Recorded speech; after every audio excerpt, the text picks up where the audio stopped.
Witness that was here at the time, so we're going through and not putting blinders and interviewing as many people as possible. Was there anything on the white van that was stopped in Stafford County at about 11 tonight? That was state police stopped that van, I believe, in Stafford County. I do not have any further information from that. The biggest thing we're waiting for right now is daylight.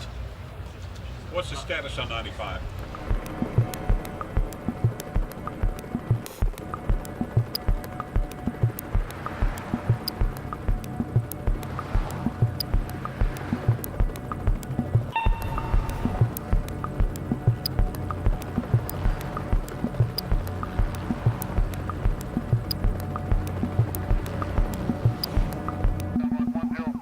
The sniper expressed his contempt for Chief Moose and his investigators.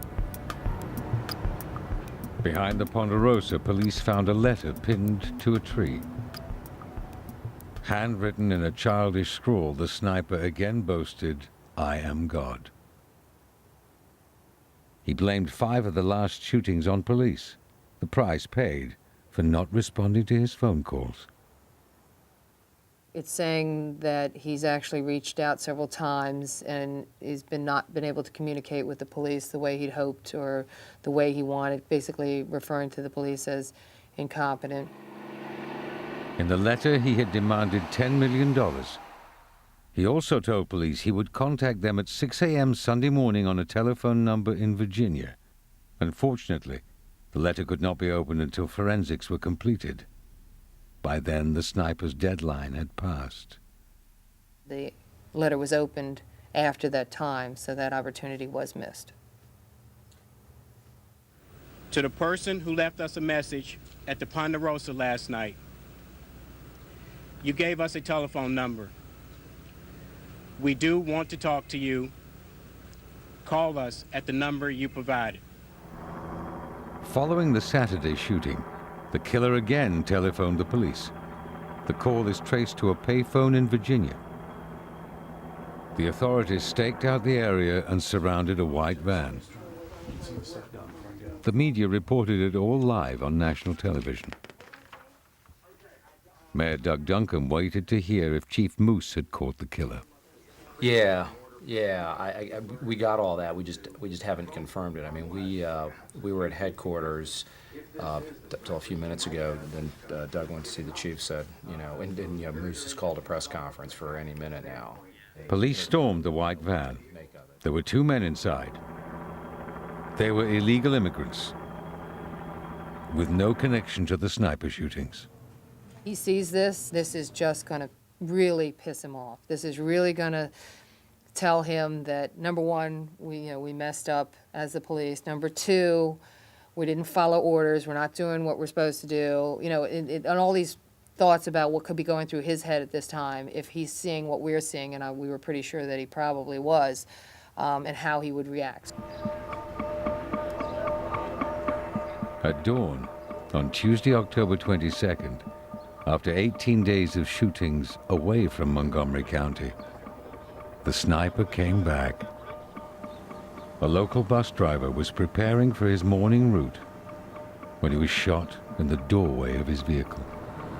We're just waiting to hear from the hospital what happened. So.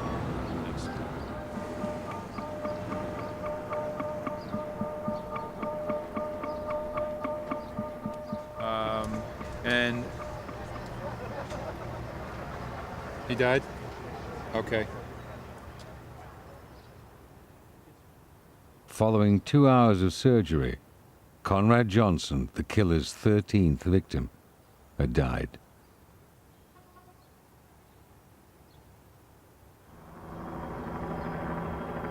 The killer had returned to taunt Moose and his investigators on their home turf.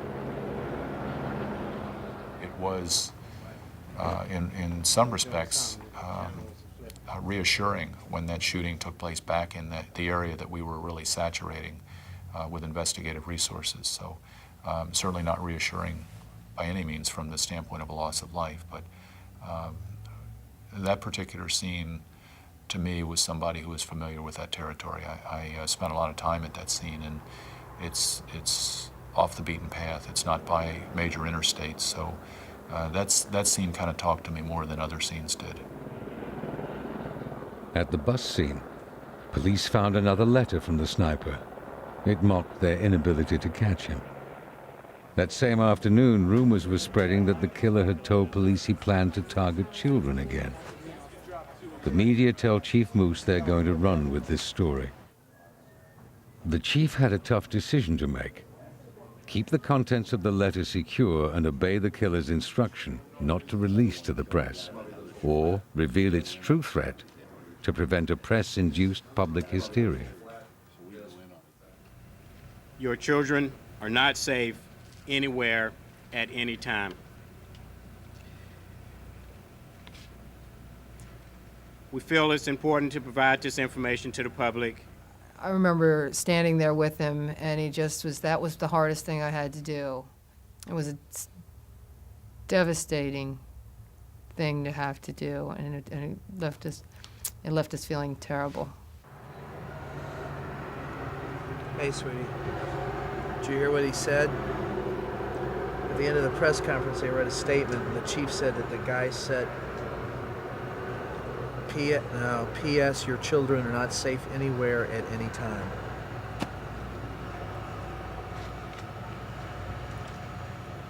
Just keep them in the backyard. Don't let them ride their bikes or anything. I mean, we'll send them to school, but I'll take them to school. That's the kind of stuff that really pisses you off as a parent. I want to know that stuff when it happens. I don't want to be told about it 3 days later.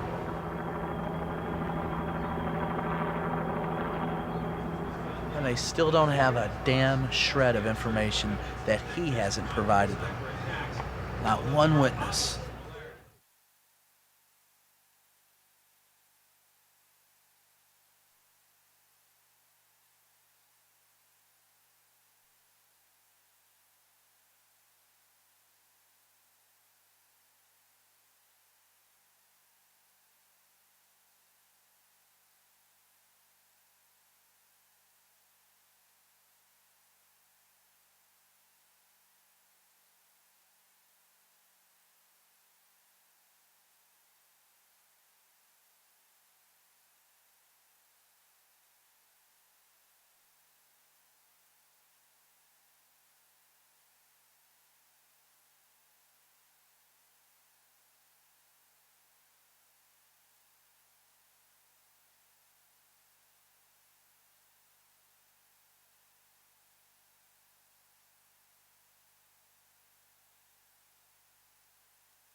The hunt for the Washington sniper was now the biggest story in the world. For 3 weeks, the killer had evaded capture by Chief Moose's 1,000-strong sniper investigation force. The 1,400 journalists monitoring the case outnumbered the police, and their intense scrutiny was obstructing the investigation.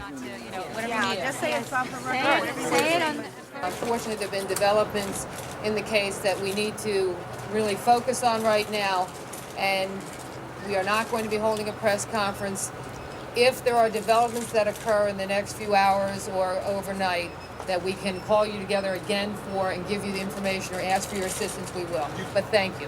Why were they intentionally going to have a press conference before? But she said, unfortunately, we've had a development in the case, so I'm not quite sure what that means. Who knows? He could have called, he could have not called. They got a tip.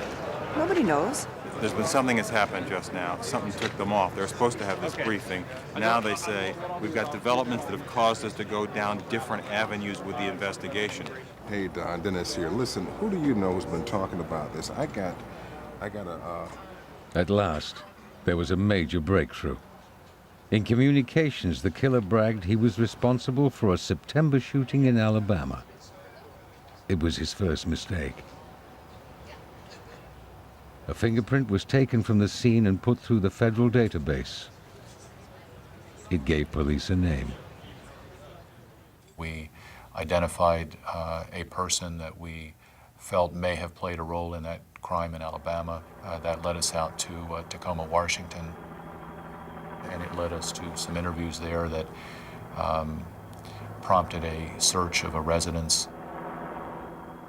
In a garden 3,000 miles from Montgomery County, The ATF removed a bullet-ridden tree stump.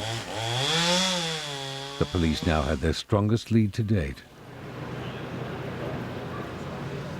Unfortunately, the media was jeopardizing Moose's investigation, broadcasting live images of the search. Metal detector to try to search for small metal objects.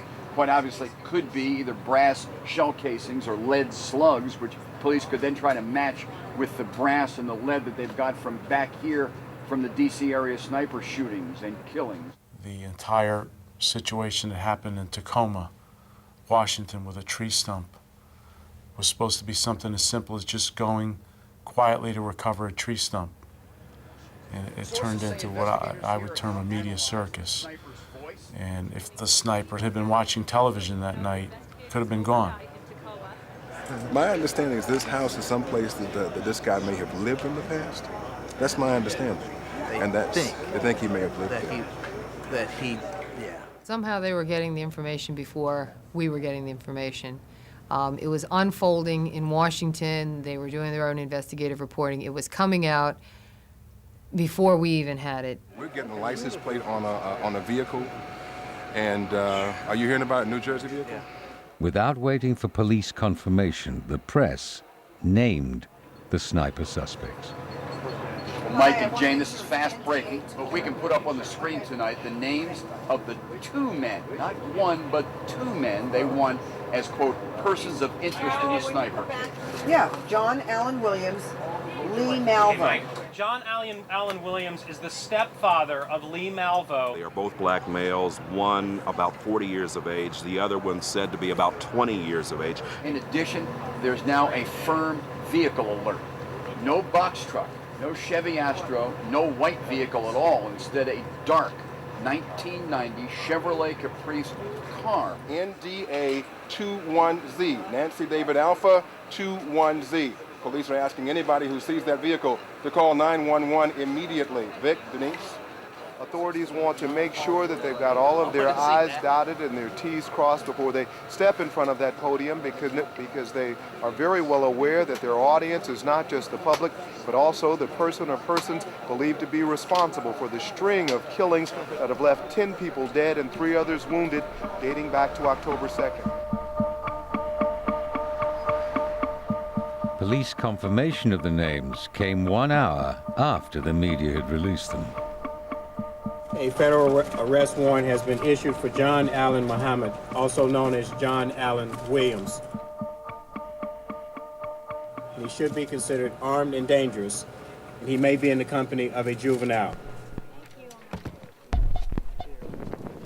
The police released an image of one of the men they were looking for.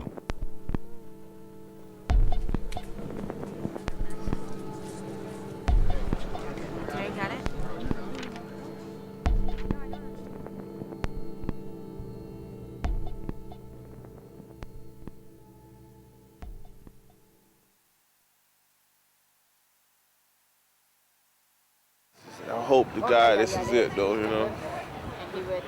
I hope to God this is it. Too many people done died. Too many kids are scared, you know.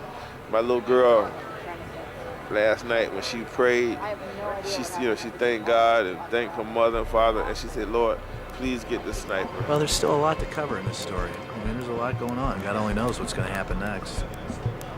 In the end game, you can't predict it. That's what's so wild about this.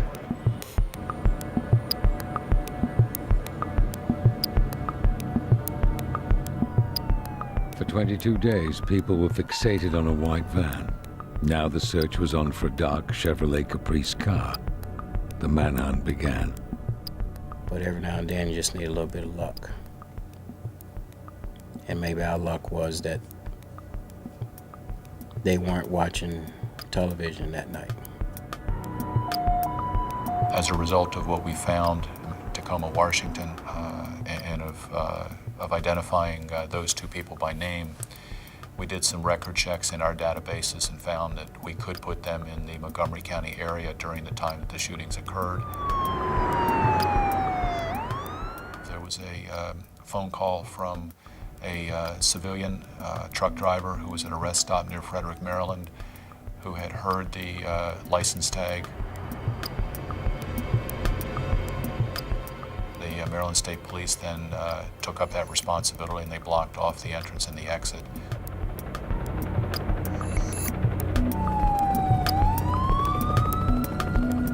I immediately got in my car and headed towards Frederick, and I actually pulled down